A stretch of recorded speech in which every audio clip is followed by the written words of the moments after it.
microphone over to our PPC candidate because he's the first one who showed up to talk to you today and to answer questions that you might have. But so please join me in welcoming Kyle Delfing.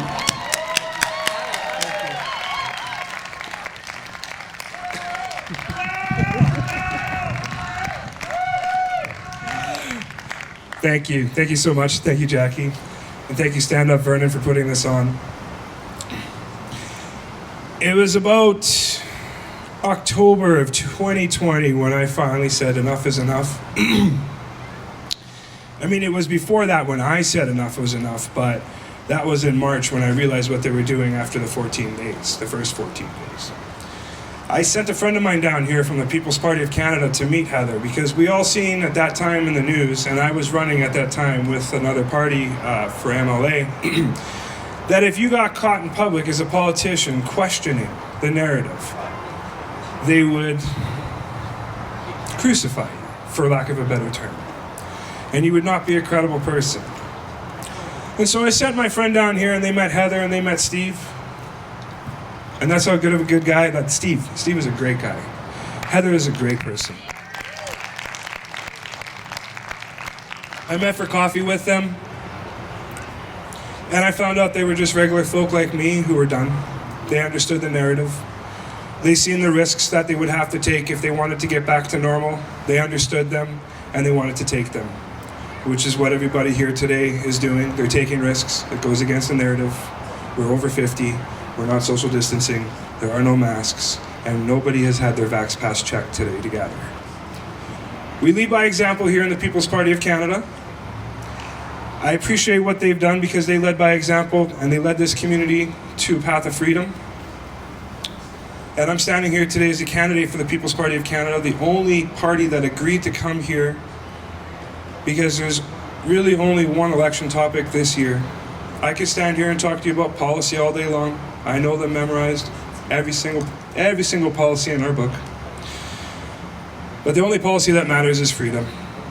Like it says on the back of our hoodies, strong and free. It's a tagline in the national anthem, and it's what Maxime Bernier has offered Canadians this year is freedom. Freedom from the vaccine passport. Freedom to choose to take the vaccine or not. Freedom to wear a mask or not. Freedom to open up your business to whomever you would like to, or not. And that's what we're asking you guys here today to help us do.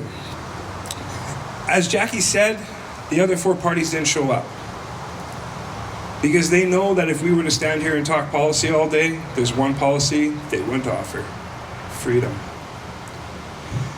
This last election has been different. Most elections, you start off talking policy, you finish talking policy. This election, I started off talking policy, and I started to meet a lot of families. I met a person here who towered over me. He was 6'7". He told me he was a soldier in the Canadian Army. He was welling up in the eyes after my last speech in Polson Park, and he said, I have no idea what to do anymore. And that was about 20 days ago. And I said, just give us 20 days. We have a freedom-loving community here. I know that if we can convince enough people, we can get the People's Party into the House of Commons and have a voice of reason to prevent whichever minority government the rest of Canada chooses.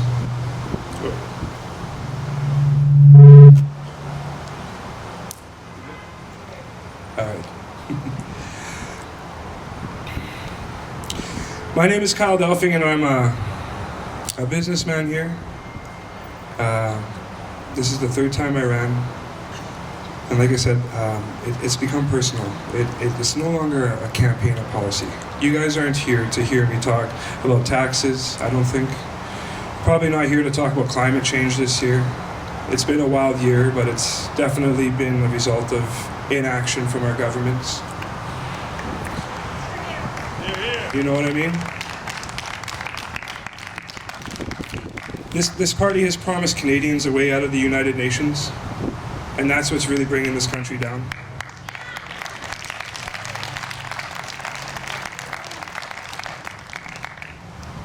They want to reset Canada.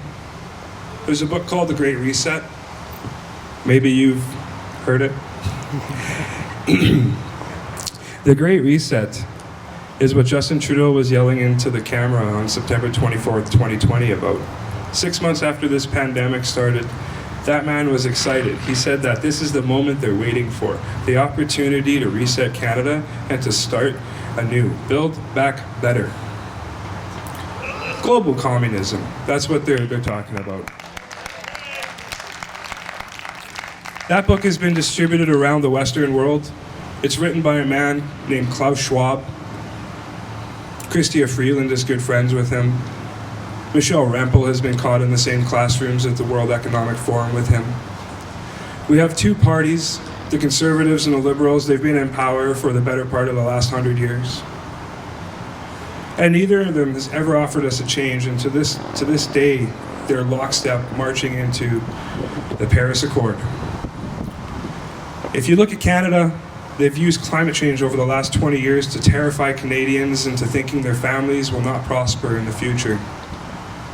Al Gore came out in 1999 with a fabulous movie and said by 2011 the ice caps would be all but gone. They're larger now than they ever have been in the last 60 years. It's one lie after another lie to sell us a story that doesn't exist. If you've ever read The Great Reset, it's not a big book. I can't remember if it even passes 200 pages. What I can remember, it takes about 3 pages of him lying to us about what the problem is, and then presenting a false solution. And that's what COVID-19 has been. It's a false problem with a false solution.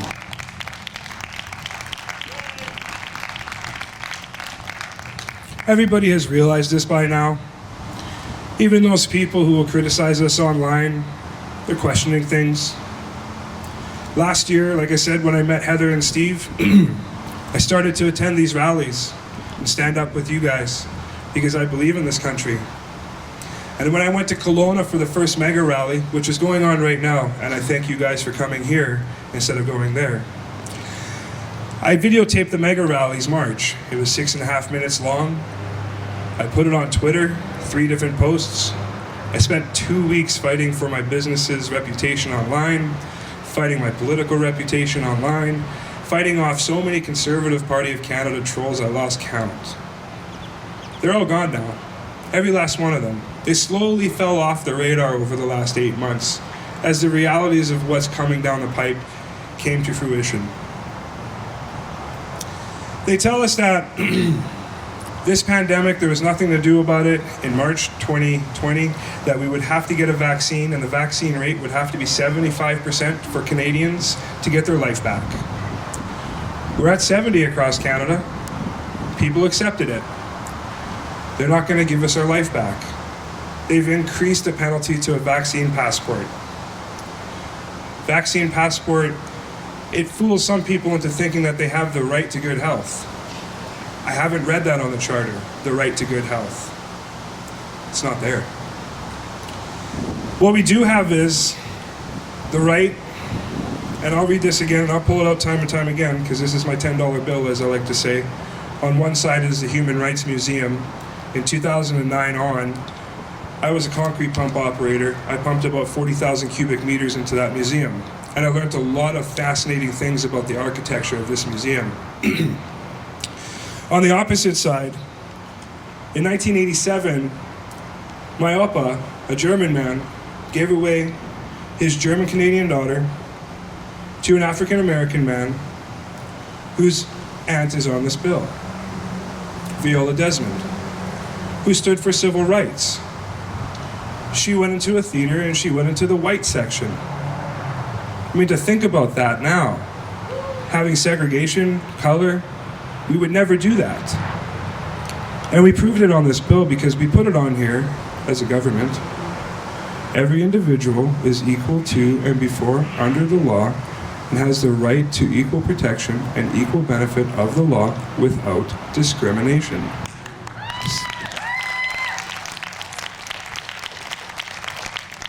It's been in front of our face for 10 years. But yet here they are, initiating a law to discriminate against those who choose not to vaccinate. And again, what I said about that book, it presents a false problem and a false solution. we are now moving into the next false problem.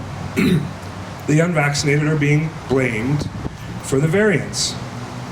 Now, I'm not a scientist, so I won't stand up here and argue the science. I'll tell you in 30 seconds flat that a friend of mine sent me an article from the Lancet where Oxford University studied their own AstraZeneca vaccine and found after full vaccination, the vaccinated carry a viral load of 250 times that what the unvaccinated do in their nasal passage, and that they promoted the variants, or the growth of variants, within their own care setting. After 6 months, that's what Oxford AstraZeneca has figured out. False problem, false solution. The vaccine passport is a precursor, and if you want to see this, Ontario has talked about it, to the end game of the Great Reset. Like Justin Trudeau said, this is the chance they've been waiting for. Well, he lied a little bit. This is the chance they've been planning for a very long time.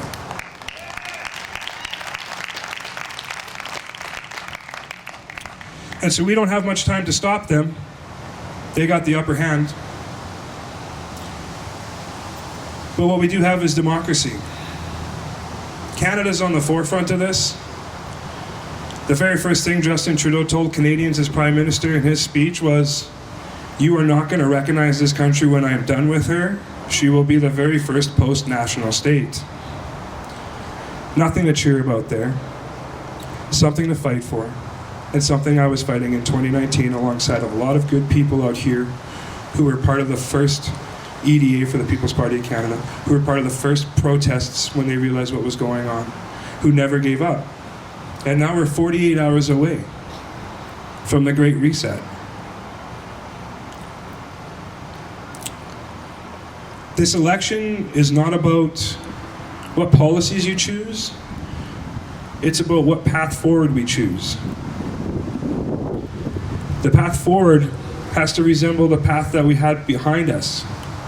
And we understand that. To stop the Great Reset from happening to the world is almost impossible. There are many governments around the world. If you look at Macron in France, he's all for it. You look at what's going on in England, Israel, Australia. Have you seen Australia this morning?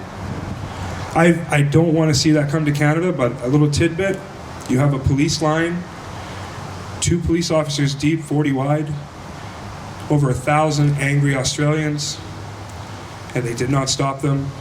And when they tried to arrest them with 5 police officers at a time, those Australians outnumbered those people and ripped them out of the hands of the police officers and continued forward. They are fighting.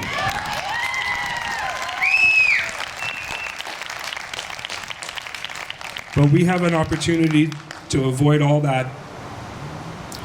The North Okanagan Shuswap in 2019 was the 6th highest popular vote for the People's Party of Canada in the entire country out of 315 candidates. That's something to be proud of. We understand in Canada, it's been said many times, that the election is won before the polls are closed in Manitoba.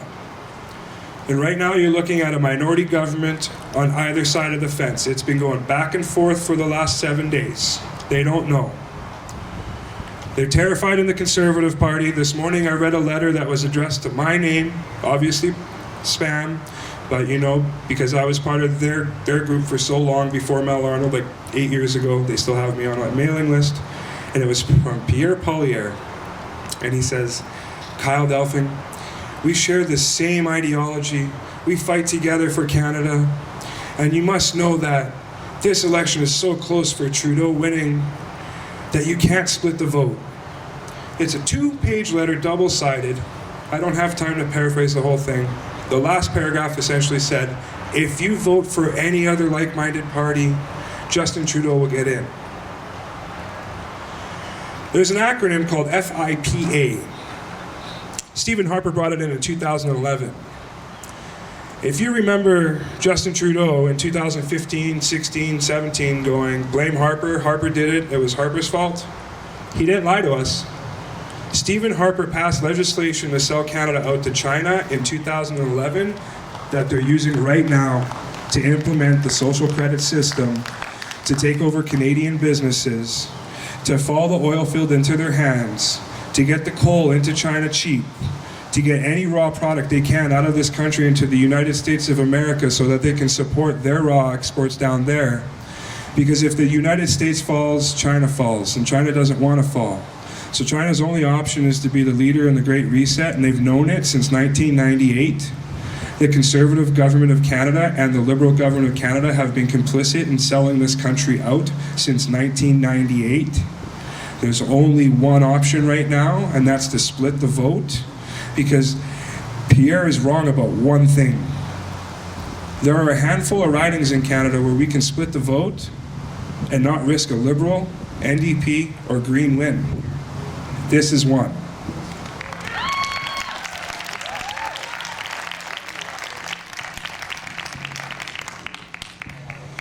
When we split the vote, I'll tell you right now, as of this morning, the numbers in Ontario stated that there should be 7 People's Party of Canada seats there.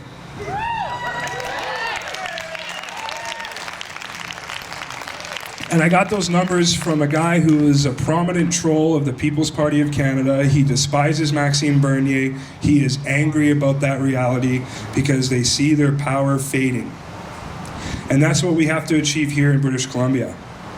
We need to put a handful of us, people, regular folk, into the House of Commons so that we can apply common sense policies. And the first one would be, we will support a minority government of the Conservative Party of Canada only if the first step is taken.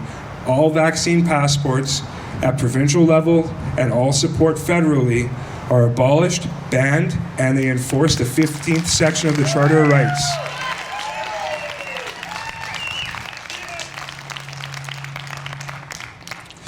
So that's where the hard work comes in, because we got 48 hours to save Canada.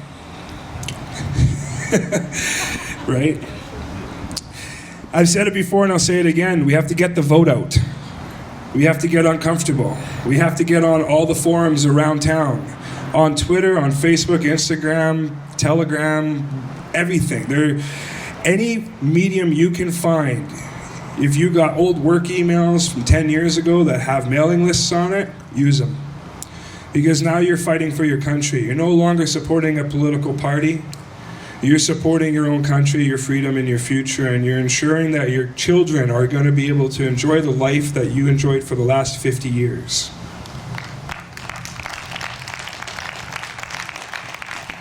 They didn't come today because they only offer you one thing: the Great Reset, worldwide communism, the United Nations Agenda 21, Paris Accord Agenda 2030. I came today, I offer you one thing: a loud voice, a stern stature, and a character that won't be pushed around by any bribes, anybody that wants to say to me that, yeah, that's what I offer. So help me, help you, save Canada. Let's get us to the House of Commons. Let's get the People's Party of Canada in. Let's split the vote. Thank you very much.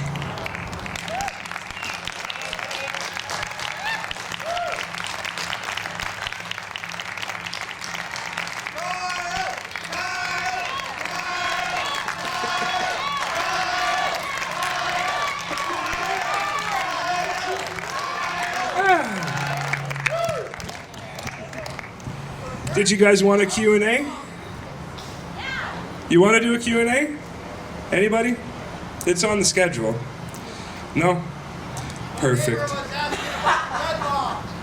Pardon? My neighbor's asking about the gun law. I didn't let you know.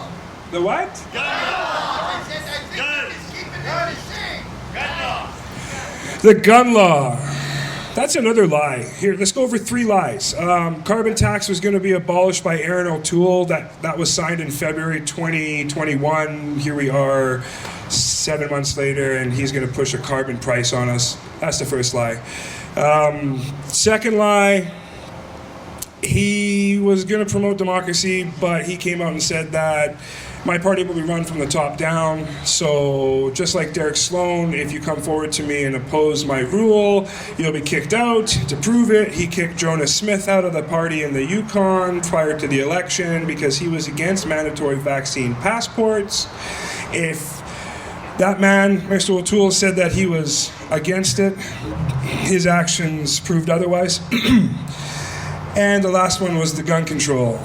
They were going to give you your guns back, but on September 5th, down here in Vancouver, CBC asked him about that, and he said he would leave the order in cabinet in place so the 3,000 guns would continue to be banned, and he would look further into it. He didn't say he was going to release it. He said he would look further into it. The Blue Party is the same as the Red Party. They're both going towards the Great Reset. If you look in Australia, like I said earlier, they shut down Australia about a year ahead of Canada. A lot of people have asked me through the last while, and I don't condone violence at all, period. 100% for the record. But I've been asked, why aren't Canadians out in tens of thousands protesting like they do in France and like they do in Australia? And for months I couldn't figure it out, and then it went click. We have guns. That's why. They're terrified of us. They can't take us over. They're trying to get rid of the guns. They can't implement the Great Reset as long as there's an armed population. Small little history tidbit here. The Japanese didn't invade America because America had a large army. They did not invade because every American on the West Coast was armed. So you get to keep your guns, but no violence. No violence, because if you resort to violence, we take your guns and you never get them back. Fair enough.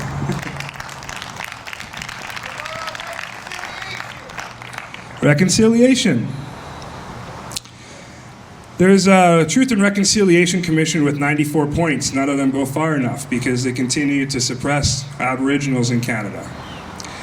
Our party since 2019 has had an Aboriginal policy to abolish the Indian Act. Simple. Pardon? My chief in Edmonton just came elected. That's right. That's right. In Edmonton, he was presented with a nice blanket, a great ceremony. Our Aboriginal brothers and sisters, they want to be like us. They want private property. They want private communities. They want to invest in something and get a return so that when they're retired, they don't have to work for it or worry about the government giving them what they need, right?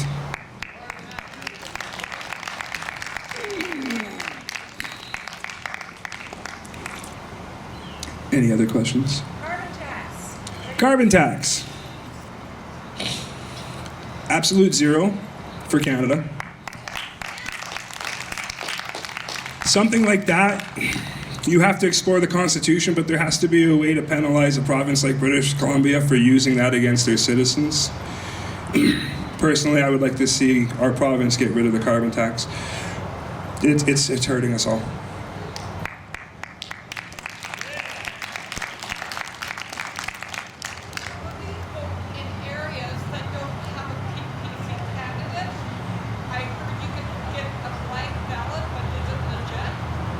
No, you can only vote for the candidates who are on your ballot in your riding. And so if there's no PPC candidate, then you have a choice of voting or just spoiling your ballot. That's all. But there's...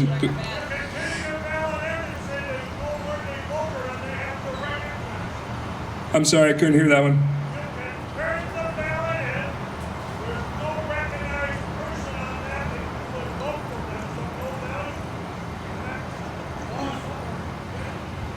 So that sounds like another option. I'm guessing he's saying you can turn the ballot in with no option. Put a line through it. Put a line through the ballot and then turn the ballot in. And then this way it's no option.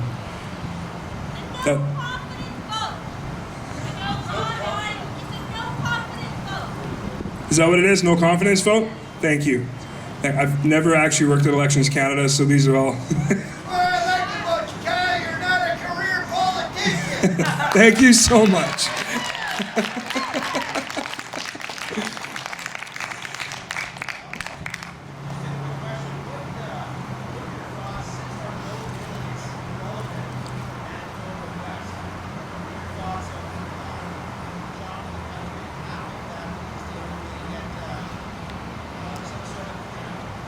No. where are my thoughts on that? I grew up in Manitoba. In the 90s, there was a political cartoon where there was the Western farmer holding up a pitchfork of hay, feeding the cow that looked like Ontario. It's been like that for a very long time, since Rupert's Land was a thing. They stacked Parliament against us here in the West. Last election, I said to Mel, looking at population in Toronto and looking at the population here, we don't even have to run against each other. We should just give you Salmon Arm and me Vernon, and then that'll be fine, and there'll still be a little extra on the ballot. The problem we have is electoral reform, and I'm not talking about proportional representation, but essentially having ridings that react to population movement faster than they do. The other thing that we have up here in the West is actually an advantage. And if you look at the 90s with the Reform Party, okay, they actually ran the Liberals. They pushed them around, they did whatever they wanted because they could topple the governments if they wanted to. They couldn't form government, but they could topple government. And so where we're going here right now is we're trying to push for a purple wave here in British Columbia because we can't form government, but we can topple government. And that's almost better than forming government because we're always on the offense and they're always on the defense. So if we want to promote freedom, we need to promote a freedom-driven party like our party and get as many people like us, not career politicians, but regular folk who understand people, into the House of Commons and fight those career politicians. They're terrified of us. They're not here right now because they're scared of you and answering those kinds of questions. Started at the bottom, we're not there yet, but we're on our way. Any other questions? Okay. Oh, hey.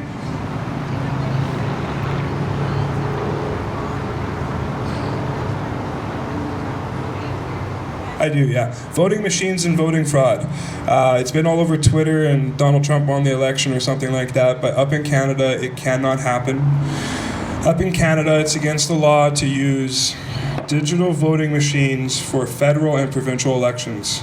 It can happen at a municipal level because they use, as you've seen in your Vernon election, you get a sheet, you knock off who you want for 2nd, 3rd, 4th, 5th, 6th, 7th, put it into the machine, and it does the count. With these ballots, you give it a ballot, mark the X, put it into an envelope if it's prior to voting day, drop it into the box. The ladies and gentlemen who are counting will take it out of the box. They will hand count it. There are scrutineers there from every party or candidates' representatives. They make sure that the count is legitimate. If there's a ballot like the one this gentleman was telling us about with a line through it, or if there's a discrepancy, they'll talk to each other. Scrutineers will talk to it, and they'll say, it's accepted or not. For whatever reasons, there's a handbook that we've just given out to most of our scrutineers that they have to go through to understand the rules, what they can and cannot do when it's happening. But our election system, I'm very proud to say, recognizes that hand-counted ballots are the safest way to preserve democracy. Okay, mail-in ballots were a grave concern for a lot of people this year, because they said they were going up something like 1,000%. It was supposed to go from 50,000 on the average to 5 million. Yeah. Only 800,000 mail-in ballots were sent out, so it's 16 times more than it was, but definitely not a huge concern. You could steal an election with 6 million mail-in ballots here, or even 5, but 800,000 mail-in ballots, I think those are just concerned citizens who wanted to take their health in their own hands and choose the mail-in system. Yeah. Yes, go ahead. Lots of it. Has anybody seen Maxime Bernier's resume? It's amazing. He's an economist. He understands money. To put it in perspective for everybody here, when times are good at home, when your wife and yourself are making good money, you can support your house, your family, you get some extracurricular activities, the good food, times are great. Same thing goes for the community. We're looking to put money back into the hands of Canadians by not taking it from them anymore. We have a lot of taxation policy that promotes that. At the employment level, employees right now are paying 20% income tax, and then there's a bracket creep after 49,000. So it's 15, then 20, then some, I can't remember what the third bracket is. But anyways, we're going to do Basic income tax, 15% flat tax from $15,000 to $100,000. So if you work your overtime, you get every single penny of it. And simple as that, right? If you want to look at increasing employment in Canada, we've had a capital gains tax since 1972. That was the first variant that gave it to us. We want to abolish it. It's a 49% tax. Gotta go. We also are looking at, and this one is always said by the Liberals, you gotta run in debt, and same thing with the Conservatives. You can't, they're saying right now you cannot pay the deficit down in 2 years. Well, if you can take the deficit from $10 billion to $316 billion in 18 months, you should be able to bring it right back down to that point in 18 months. So what we'd like to do is get rid of deficit spending altogether. Deficit spending, gotta go. The debt is another issue. Here's a really cool thing I learned this week talking with somebody, and I went and researched it. Last year, when we had our credit rating downgraded as a country, Justin Trudeau made it legal for municipalities to borrow money from Tier 2 banks, private banks in China. So what we'd like to do is we'd like to pay our debt down as a country, because debt exposes us to risks. It also exposes us to inflation. You negotiate the debt down because really you can't get blood from a stone. So if the country says this is what we're willing to pay on our $1.1 trillion debt, our creditors will take it. We'll be fair with them. That'll take the burden off Canadians with the amount of interest we're paying, and it will also attack inflation, which is dollar devaluation, which is part of the policy. Right now, since the 1930s, we've had a targeted rate of 2% inflation every year. We want to target that rate down to 0. All those financial policies, and there's a few more, will allow Canadians to retain money in their pocket and then support themselves and the community.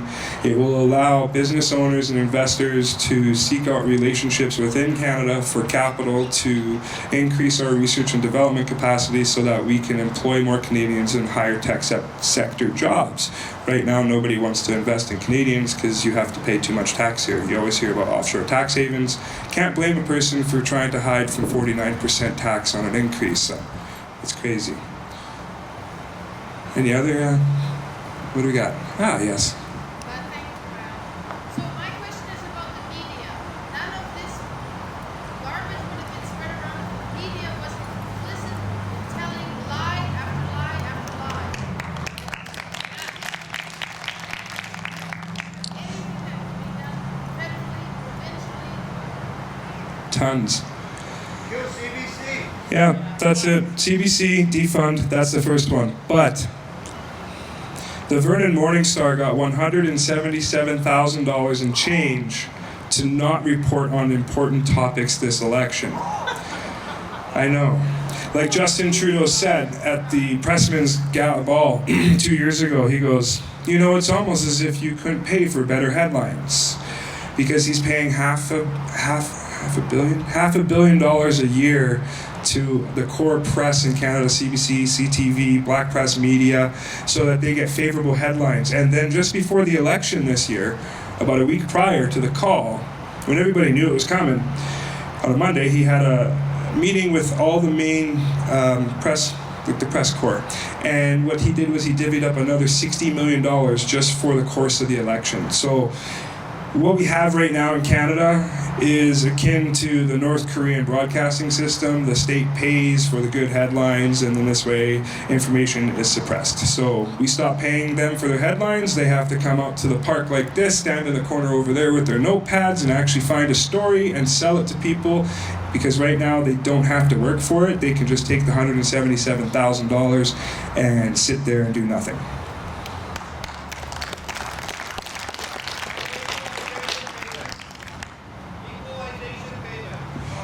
Equalization payments have to go. Simple as that. Again, you cannot take the rug out from underneath a person and expect them to do well, so it's not something that you can flip right away. But Manitoba, Ontario, Quebec, New Brunswick, they all have to get off the system. How do we encourage them to make money? We abolished Bill C-48 and Bill C-69. What are these numbers?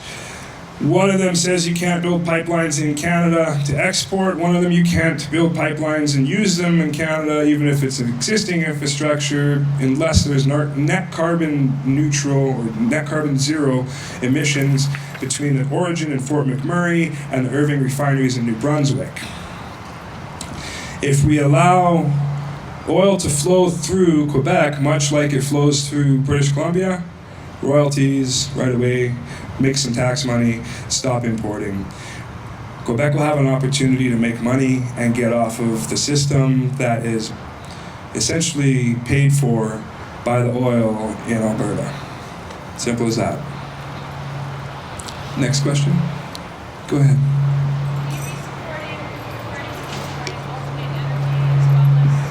Alternate energy? Solar, wind, whatever, alternate energy sources in oil and gas? Are you meaning in subsidies or in the way of research and development?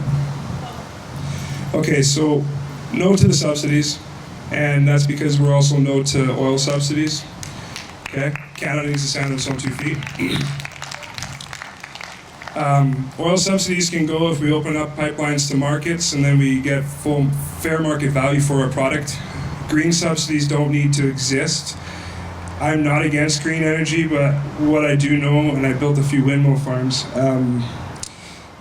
it's 100% effective 33% of the time, a windmill, right? So to subsidize something that's ineffective, has a 25-year lifespan, and cannot be composted or deconstructed in a reasonable manner to save it from polluting the environment, I don't think we should be subsidizing that. Solar, I've driven through Canada this year, and for the first time, I mean, when you drive through Alberta and Saskatchewan, it's pretty boring. There's not many what the moments, but there was a, what is that? And for about 2 minutes, 100 kilometers an hour, I was driving past some field in the Badlands that used to be really good grazing land that's covered in solar right now.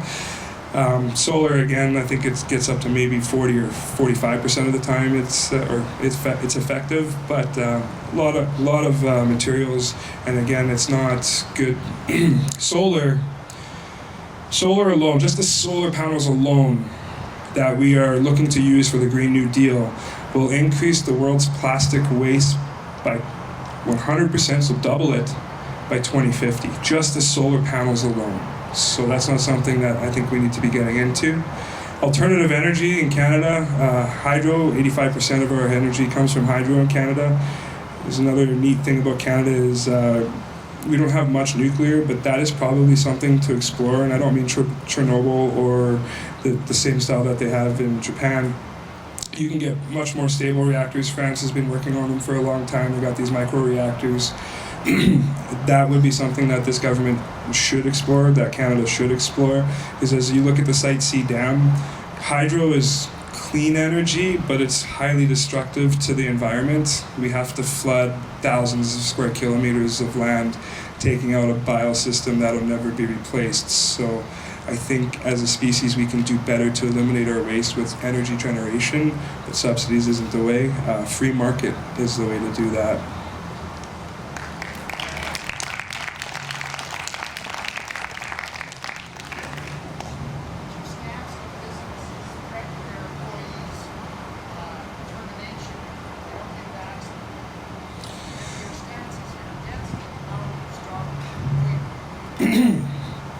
You can't stop them from doing it. You can only send them repercussions. My stance, my personal stance, keep your job until they fire you, and then hire a lawyer with a bunch of other people who did the same and start class action suits in your company if you have that ability.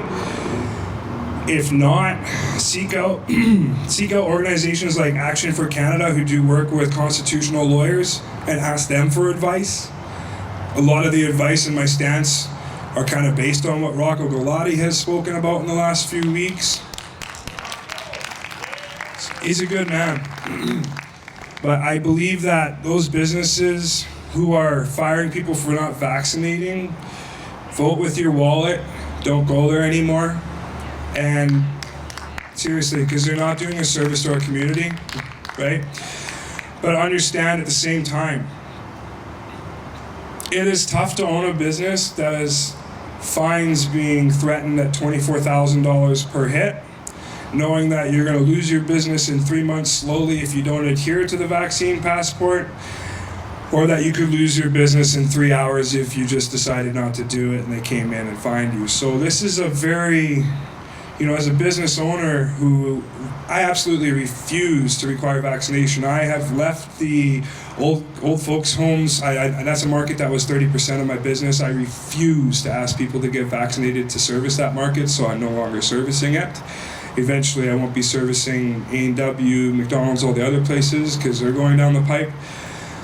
If business owners aren't willing to stand up for their community, you really have to decide if you want to stand up for them, because by firing you for not choosing to vaccinate, they have proven that they're not community leaders and they're not worthy of our support, to be honest with you.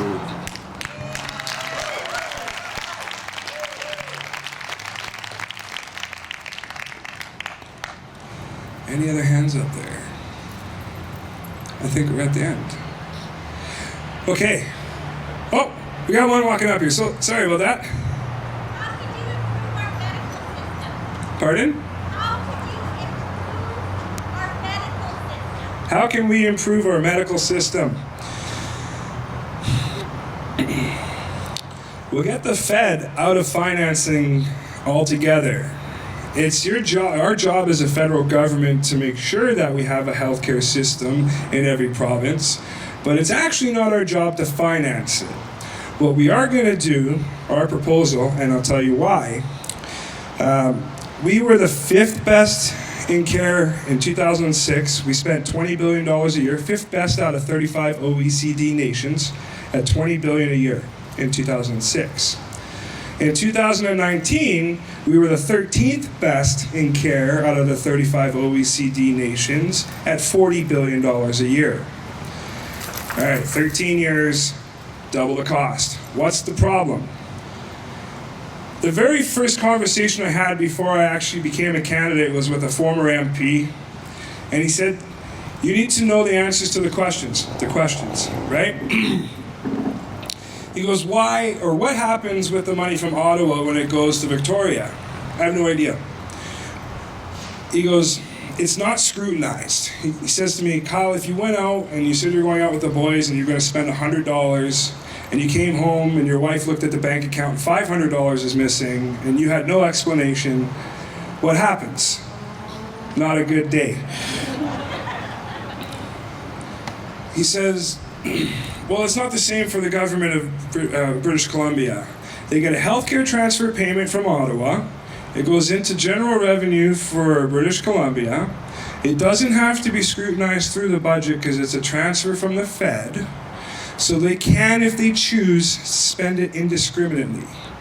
And so after a while, just like Quebec leans on the equalization payments, provinces start leaning on the healthcare transfers as a slush fund. So what we're proposing to do is to get Ottawa out of GST first, then allow those points to be taken up by the provinces, which in most provinces, except for a handful of maritime provinces, would be enough funding at the rate right now for those provinces to fund their own health care, and it eliminates this one argument where you go to your MLA and you say, Miss Harwinder, or Miss Sandu, where is this quality of service that I'm paying for? And she says, well, Mr. Arnold hasn't given us enough money because Mr. Arnold no longer gives the money. You give her the money. The taxpayer puts the money into Victoria. They come up with a budget and they have to be accountable for every single penny they accumulate from you here provincially. That's how we improve quality of care, accountability for every dollar spent.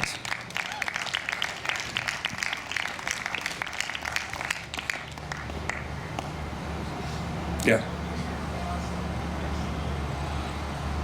Could you stand forward just a little bit? I'm not.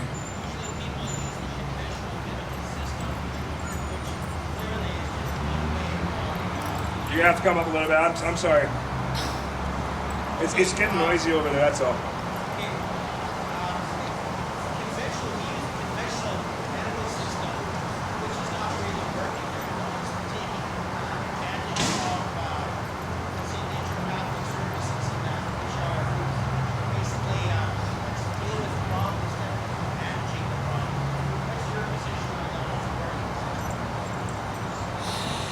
So you're asking about alternative medicines, is that correct?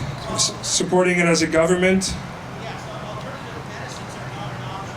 For example, you're diagnosed with cancer, they're going to tell you this is what the program, your healthcare dollars will do, not taking into account that it might go to a nature account for whatever reason to deal with your illness. Okay, so we're talking some provincial stuff and some federal stuff mixed in together there. I'm going to give you my personal perspective. The party's perspective is we're really talking about funding that comes from the provincial government, so you'd have to ask me if I'm running for the Conservative Party of British Columbia in 2 years about that aspect. But I'll give you my personal insight. And you brought up cancer. So I'm going to also amalgamate this with the red herring of 2015, Justin Trudeau's golden key to Parliament. Bill C-24. Okay, Bill C-24 is the legalization of marijuana. Legalization, criminalization, and the way it was are three different things. Legalization made it hard for cancer patients to access a topping protocol called the Rick-Simpson protocol, which is very successful for skin cancer and has been said to be used as a suppository for colon cancer. Now, in 2018, when that act was ratified and bestowed upon Canada, all the dispensaries across Canada closed. Provinces decided what was going to be distributed through the province, how it was going to be licensed, etc., because that's their jurisdiction. But where the Fed overstepped their boundaries was they locked naturopaths and nurse practitioners out of the ability to prescribe marijuana-based products that were medical, not psychoactive, but just medical. Okay? So Section 7 and Section 8 of that bill, one is who can prescribe what and why, and then who can sell what and why. And those essentially guarded Big Pharma. Here in Vernon, British Columbia, and Salmon Arm, there are 5 Shoppers Drug Marts. I believe it's 5. I'm pretty sure it's 5. I know the number of members that they had in 2019 for Shoppers Drug Mart was about 16,500. A lot of those members over 50. There's a dispensary in town that was the leading edge in medical grade products that worked with quite a few general practitioners, nurse practitioners, and naturopaths. And I worked with these people in the 2019 election to speak with them about how we can modify Bill C-24 to benefit the 21,800 people over the age, and 65% of them being over the age of 55 in that one dispensary here in Vernon. So you understand there was 5,000 more people in one dispensary here in Vernon, and 65% of them were over the age of 55 seeking medical treatment, not psychoactive results from marijuana. The government of Canada, under Justin Trudeau, stopped that from happening by making it so that only a general practitioner can write a prescription for marijuana products.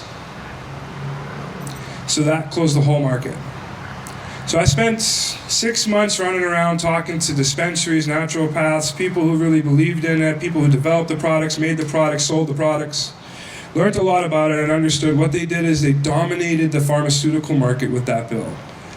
Because the guy who's buying weed is still going to Tom in apartment 2B. The people who were buying the medical stuff got shut out of the market.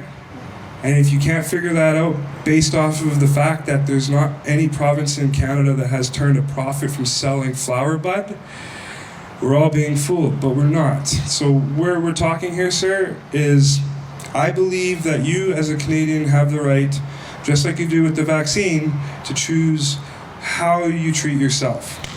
Simple as that.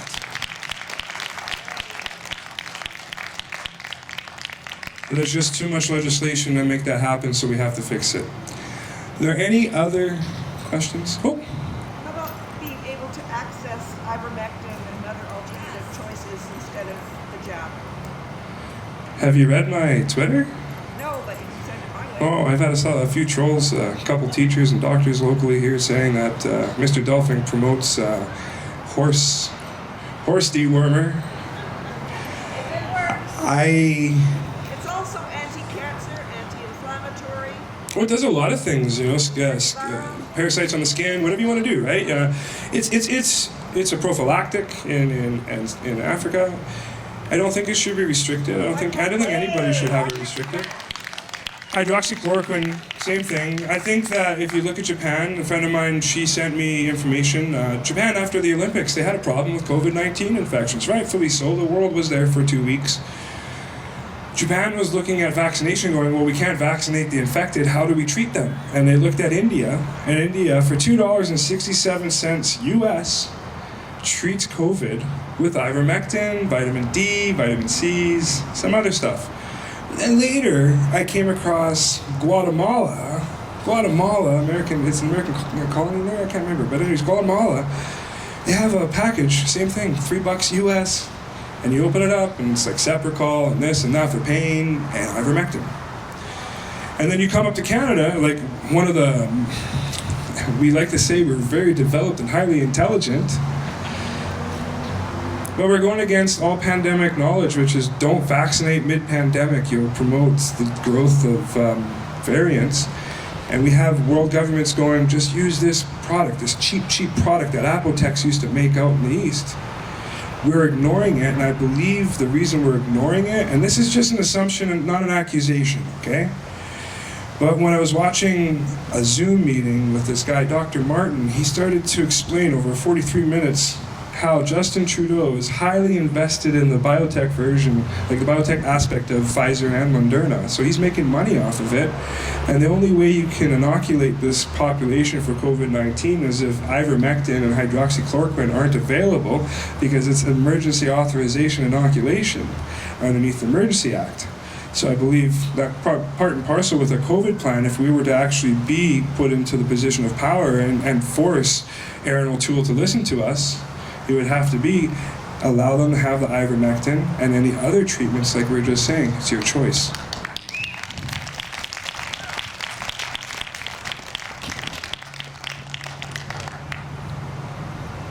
Hi. Hi, thank you, Kyle, for all your work.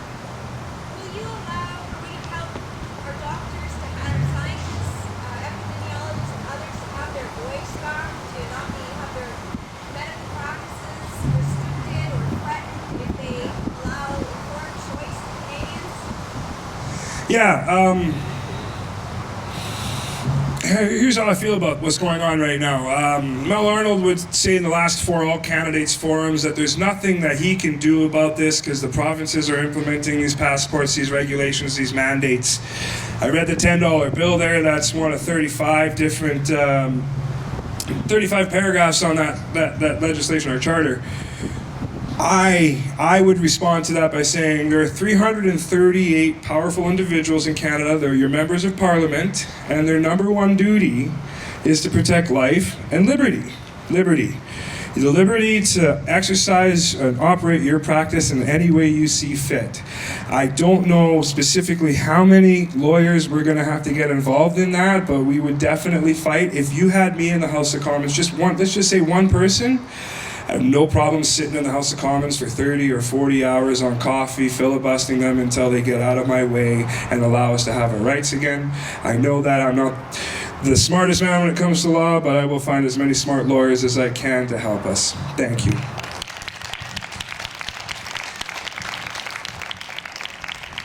With the puppy. They've been talking about a 53% tax if we sell our homes. What are your thoughts and feelings on that? Like I was saying earlier, we're going to get rid of capital gains tax, which that is. Here's how I feel about that. My thoughts? First, I feel about that. It's a horrible thing to do to Canadians, and we shouldn't do it. Period. Totally. My thoughts. When you're not producing a GDP, inflation is the only way to stop the dollar from going down. But if you can't convince Canadians to sell their houses anymore, the only way to inflate the asset sheet is to convince Canadians they have to sell it for 53% more. And if you look at what's been going on here in Vernon, I was just talking to a fella who talked about something I was always talking about this election. The price of houses in Vernon is going for $335,000 above market value plus $100,000 above asking. Wow. And how do you survive? I mean, most of us aren't buying. I'm in the business of moving people from one house to another house. It's really, really busy right now with wealthy people moving around, but the average person is not selling their house. So there'll be a period where people don't sell their houses, and when they do, underneath the Trudeau government, they'll get their 53% because they have to pay for the $316 billion. And it'll also encourage Canadians to pay more for houses, ironically. Yeah. So. No, I went to a friend's house this spring, and he said to me, Kyle, he's 74, Gordon's 74, he goes, Kyle, I bought this house in the 90s, I bought it for $185,000. It's appraised at $5 million right now. He goes, my son can't afford it. Who do I sell it to? Right? That's the first problem that he's looking at, but the biggest problem is my son can't afford it. He did the mortgage math, it was something like $25,000 a year with, yeah, right? We're getting to a point where, and again, my thoughts, you'll own nothing and you'll be happy is a tagline of the Great Reset, the Build Back Better, and the only way that they're going to get the houses out of our hands is if we can't afford to buy them eventually. You'll see foreign investment like we have. I think Canada signed on to this. I know the US did just recently, but there are foreign investors coming into the country and buying up like a lot of real estate, $1.5 billion at a time. They'll upgrade it and they'll rent it back to Canadians. You'll own nothing and you'll be happy, and that's part of the plan. So, it's bad. When I sell my home, I can still afford to live. A lot of Canadians are wondering that, and we are the only party who is against capital gains tax, period. Everybody else wants to use taxes to pay for their frivolous endeavors because they're always borrowing from the future to live today, right? So definitely against it. If you vote for us, we'll fight that. So that's what I can tell you. Yeah. What is your stance on foreign investment? Foreign investment. What is your stance on foreign investment? Buying houses. There's things that have to change about foreign investment, but it's not a horrible thing, okay? FIPA I touched on earlier. Now, foreign investment in housing market, not great, but foreign investment in Canada, not a bad thing, right? World economy, you still have to be a leader. You go out into our community and you might invest in a business, you might invest by being a customer, whatever it may be, right? So we have to be a world player, not a leader, but at least a player, and have bilateral agreements. What we don't need is stuff like FIPA. FIPA essentially gives the right of, let's say a Chinese corporation who invests in Sun Crude, let's say they own 49% of Sun Crude. Now, at any given moment, the land that Sun Crude owns is actually Chinese Communist Party land, and they can put their own military on there, they can put their own police on there without telling the government of Canada that they're doing it. That I don't agree with. Okay, so, but if China wants to buy Syncrude, Suncor, and employ 40,000 Canadians, take our oil, our bitumen, do whatever they want with it, and keep us employed, but not own rights to the land, absolutely, please, let's do business bilaterally with as many nations as we can, because that's how we prosper as a nation. We don't have to borrow that way. So, it's a fine line there.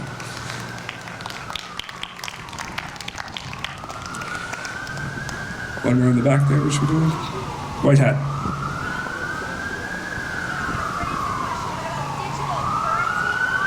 Digital currency. Yeah. Wait, do you want me to tell the truth about that to everybody here?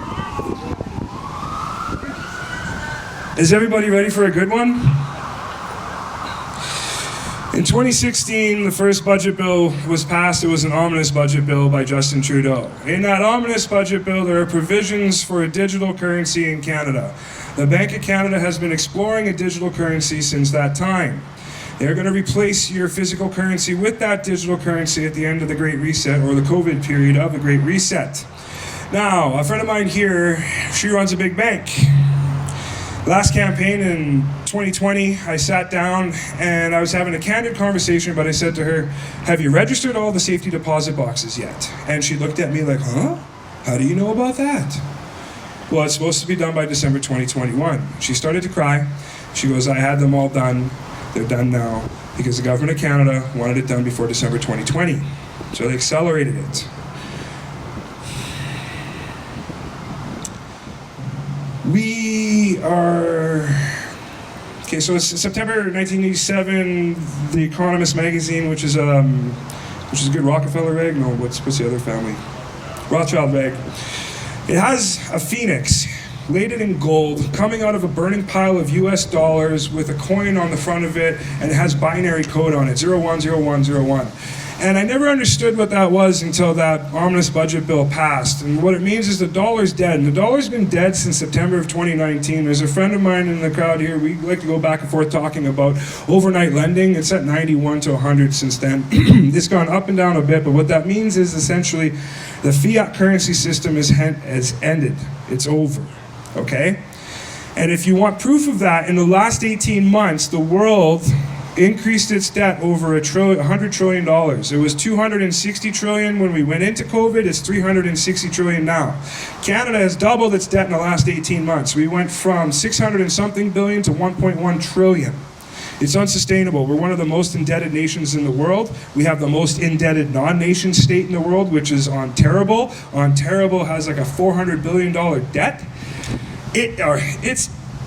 It's unsustainable, and they know it. So what they've done is they've implemented this digital currency. They're talking about it, and they're going to probably implement it between 2022 and 2026. Nobody really knows, but that's what they're thinking about doing. They just have to get through the testing phases first. When you get your digital passport, your vaccine passport, in the next 12 months, there's a good chance that your driver's license is going to get attached to that passport. Your bank account will then follow. Once that happens, what we're talking about here with unattainable houses, there'll be a market correction because that's when the currencies will follow and they'll shift. As far as I can understand from all my readings, is China's the new world leader, okay? They got the largest GDP. Last year, we were almost negative. I think -1, but it was a negative GDP if you look at the reality. China was plus 6.5. There's another weird thing that's going on too, why digital currency will come in, is because the US actually bases its value on the dollar on oil. And oil isn't flowing as much as it used to. Shell has only 8 years of oil fields in reserve. They normally have 10. So there's probably a hint in the power that be, that when everything shifts over and there's no more oil, and I'm telling you, peak oil was hit in 2020, we're going to have to go to a digital currency and control the movement of people because we won't have the energy capabilities that we have now. This all wraps up into the Great Reset. The reason for the Great Reset is because they screwed up. For the last 100 years, they had no control whatsoever, and they knew it 50, 60 years ago. So they started to devise plans like this. In 1992, they began with Agenda 21 in Rio de Janeiro. That is going to be implemented by 2030, but it's funny, if you listen to a tinfoil hatter, they're going to tell you that they've accelerated the plan. The digital currency comes. The digital currency is the only way that they can prevent us from rising up and stopping them from taking over control again. Because right now, rightfully so, every single entity that's held power, all the banks and all the governments and the United Nations, they should have been done, collapsed, defaulted, deficient, over. The people should have did what they did in Iceland 10 years ago and jailed all the bankers for robbing them. And they know it. So before the world population realizes this happens to them, they're all going to get vaccinated, they're all going to get a digital passport, and they're going to get on the alphabet system. What do I mean by the alphabet system? In 2016, the alphabet system was initiated in China, the social credit passport system. That's what the vaccine passport is. That's what the digital currencies are. They're going to take 60% of the holdings of your bank account in the next collapse. It's written into the first ominous budget bill. There's a thing called a bail-in. Do you remember the bailout of 2007? Bailouts where the taxpayer took $700 million in the United States of America and put it into the hands of Chrysler and a bunch of failed banks, and they continued along their way doing the Ponzi scheme, kicking the can down the road. $5.5 trillion was sucked out of the United States of America stock market in that collapse. $5.5 trillion was injected by the taxpayer after 2009. After the first $1.5 billion, $5.5 more trillion in quantitative easing. So fake money, printed tax dollars from the future in the United States of America went into the stock markets in the United States of America. What people don't realize about Canada is per capita, we did more. It's just that our numbers are smaller. They screwed up, the financial system is dead, and they're using a pandemic to lie to us while they implement their new system of world domination. It's going to be a one world order, one world government. You'll be the first province of it because you're the most indebted people in the world. And they know it. when it falls, and it will, 60% of your holdings in a nationalized bank, so 1, 2, 3, and 4, Bank of Montreal, Royal Bank, CIBC, Scotia, gone. 60% overnight. If you don't believe me, read the bail-in provision. It's law in Canada. Law. And it has been since 2016. The worst part of it is this. Safety deposit boxes are not registered investments, but they are now. And they're going to take 60% of that too. If you don't think it can happen, it can. If you want to see the small version of it, the test run, it was in Cyprus in 2009. You got 60 euros a day, 100 Canadian dollars a day. If you have $1 million in your bank or $1,000 in your bank, on Monday you get 100 Canadian dollars. On Tuesday you get 100 Canadian dollars. But you don't get 200 if you didn't go on Monday. You get 100 Canadian dollars of your money a day because it's not your money. It's fiat currency. They owe. If it wasn't for the debt, their system wouldn't exist. It is a debt-based system. So when it collapses in the next couple of years and they take everything from us, we'll be so busy fighting about who's sick, why they're sick, who's vaccinated, who's unvaccinated, who has a pass, who doesn't have a pass, why didn't you get one, why aren't you working, you're not getting your social, you're not going to get your food, you're not going to get your welfare. All that's coming down the drain because they need absolute chaos. It's called order out of chaos. Right now, we have the upper hand. We can actually stop it. And I hate to even say do this, but if we made a run on the banks, we could collapse the system before their very eyes, and then we could decide how we base the next currency, and we could decide who's in power, and we could look at the evidence and say, you know what? To court with ye through our system and into jail, because a lot of this was usury. They used us. They started doing this in the 1920s, the 1930s. They really amped it up in the 1970s with 1,000% inflation over 7 years of the first variant's terms. And now here we are with the second variant, and he is here to destroy Canada, the nation of. I've known about this for 23 years. This man right here is a good man. The very first thing I said to him, the very first thing, he goes, why are you here? And that was when I wanted to be a candidate for the People's Party of Canada. I said, I'm here to fight Agenda 21. Because your leader, Maxime Bernier, in October of 2018, on the CBC National, actually spoke about fighting Agenda 21. Remember I told you about the Rising Phoenix in 1987? The currency collapsed in 1970. When they put it through the oil embargo and they got the US greenback, the US dollar onto the US oil, they bought themselves 50 years. That's what Reagan was talking about. There are a lot of people who have come through politics in the last 40 or 50 years that understand this, and they've come close to fixing it. But they always fail because the people are divided in the end. You look at Trump's run in, and you look at his run out. You look how they've used social justice warriors to divide us over the last 20 years. We're fighting about nothing important. The color of your hair, your sexual orientation, where you come from, none of it matters. But the reason they do it is because the old story goes. When the peasants come for the king, you send the scribe down and you tell the peasants that the ones with the torches want the people's pitchforks, and the people with the pitchfork want the torches, and you get them to fight until they have nothing left, and then you give them a crumb. And that's where we're at. They've been doing it, not in the medieval way, but in the most modern way we've ever seen in history.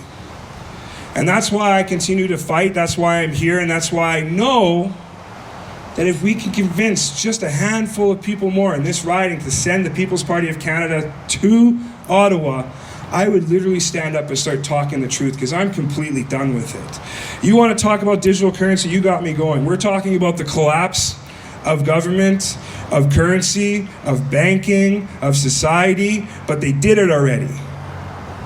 They pacified us. Bitcoin?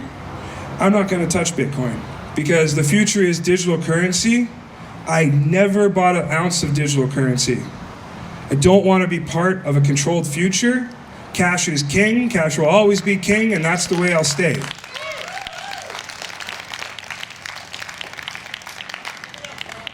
But that's where we're at. That's why I'm here. That's why you're here. You may not know all of this, but you're going to go home and you're going to do a lot of Googling tonight, and you'll realize we need to fight. And that's the end of it.